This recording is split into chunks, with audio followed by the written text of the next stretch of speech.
మీ పేరునా? సుబ్రహ్మణ్యం. నారాయణవనం. నారాయణవనం. నాకు కాలు బోధకాలు 5 సంవత్సరాలుగా పని లేదు. నాకు వికలాంగుల పెన్షన్ కావాలి, బోధకాల పెన్షన్ కావాలి. దానివల్ల కలెక్టర్ ఆఫీస్కి పలుమార్లు ఎన్నోసారి వచ్చినాను, ఇంకా పెన్షన్ మంజూరు అవ్వలేదు. నాకు బోధకాల పెన్షన్ సర్టిఫికేట్ మాత్రం వచ్చింది 60%, అయినా ఇంకా పెన్షన్ ఇవ్వలేదు బాబు. ఎప్పటి నుంచి అర్జీ పెడతా ఉన్నారు మీరు? 5 సంవత్సరాలుగా అర్జీ పెట్టాను బాబు. 5 సంవత్సరాల నుంచి పెన్షన్ లేదు. వికలాంగుల పెన్షన్ ఇవ్వలేదు.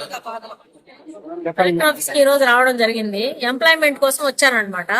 అంటే ఇక్కడే కలెక్టర్ ఆఫీస్ లో ఏదైనా చిన్న ఉద్యోగం ఇస్తారని వచ్చాము. వాళ్ళు స్కిల్ డెవలప్మెంట్ ఆఫీసర్ మాట్లాడినారు, 100% అయిపోతుందని వచ్చి చెప్పారు. వర్క్ ఆ స్లిప్పులు అవన్నీ ఇచ్చారు. సో అవి తీసుకున్నాము, వెళ్తున్నాము. ఇంకా ఐ హోప్ ఒక 2-3 వారాల్లో వర్క్ అయ్యేట్టుగా ఉంది. అది విష్ణు నివాసం రాజశేఖర్ గారు మరియు వికలాంగులు కలెక్టర్